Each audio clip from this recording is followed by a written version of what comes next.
Et coucou les Timana, j'espère que vous allez bien, parce que moi, ça va.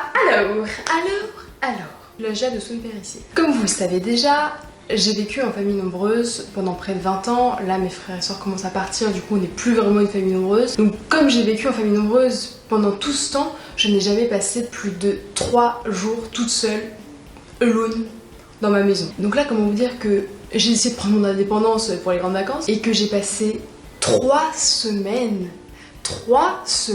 dans ma maison, toute seule. Ça résonne, non? Allô? Ouais, ça résonne. Bon, c'est pas grave. Je sais pas si vous vous rendez compte de passer 3 jours au maximum à 3 semaines. 3 semaines vraiment toute seule. Mais du coup, le fait d'habiter toute seule pendant 3 semaines m'a fait me rendre compte de beaucoup de choses que du coup je m'étais jamais rendu compte avant, ou que vous ne vous êtes jamais rendu compte avant, puisque vous habitez encore avec plein de gens. Donc aujourd'hui, je vais vous parler de toutes les choses que j'ai apprises, vécues et survécues quand j'ai habité toute seule pendant 3 semaines. La première chose dont je me suis rendu compte, c'est que les premières courses coûtent cher, très cher, surtout quand on n'a pas de revenu fixe. C'est-à-dire que quand j'ai vu à la caisse 150 €.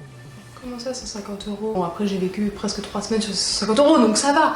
Mais sur le choc, j'étais en mode ah, ça coûte ça la vie seule.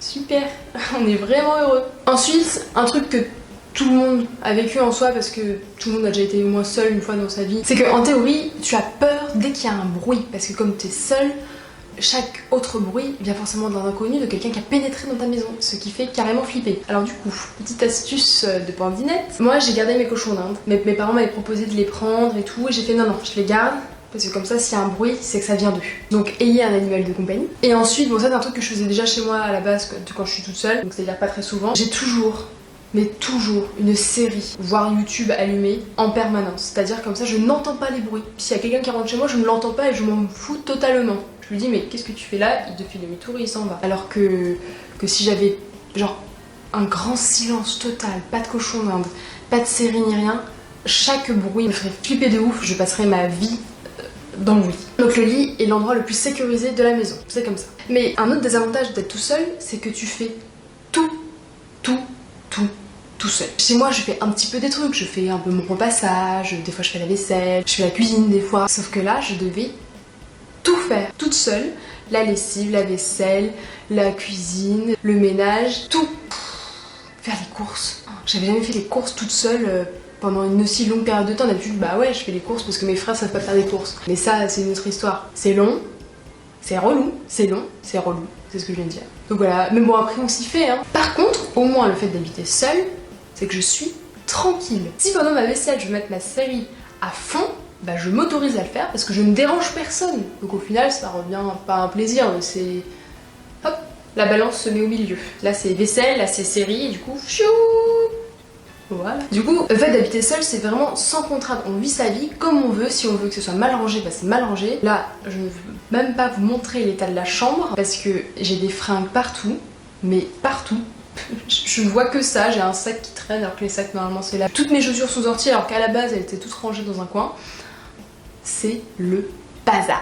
Et je m'en fiche parce que je suis seule, tout simplement. Ensuite, le fait d'habiter seule, c'est que tu as du temps pour toi. Ce qui est impressionnant, parce que je sais pas pourquoi, quand je suis avec d'autres gens, je prends pas jamais le temps pour moi. Mais là, le fait d'habiter seule, je me suis fait des petits masques de soins pour les cheveux, pour le visage. Et donc forcément, comme il n'y a pas de contrainte de temps, d'heures pour manger, d'heures pour faire ci, d'heures pour dormir, bah je faisais tout ce que j'avais envie de faire. Quand j'étais fatiguée, je dormais, quand j'avais faim, je mangeais. Et comment vous dire que je n'ai jamais utilisé autant de produits de soins de toute ma vie. Et d'un autre côté, le fait d'habiter seule, ça te permet de faire des choses que tu ne ferais pas devant d'autres gens. Par exemple, te balader à moitié à poil. Laisser des objets qui n'ont rien à voir dans des pièces totalement incohérentes. Mes chaussures dans la cuisine, mon linge sale dans le couloir, ou encore mes verres de jus de fruits, vides bien sûr, hein, dans les toilettes. J'avais envie de boire un jus de fruits en faisant pipi. Voilà. Est-ce que ça a dérangé quelqu'un?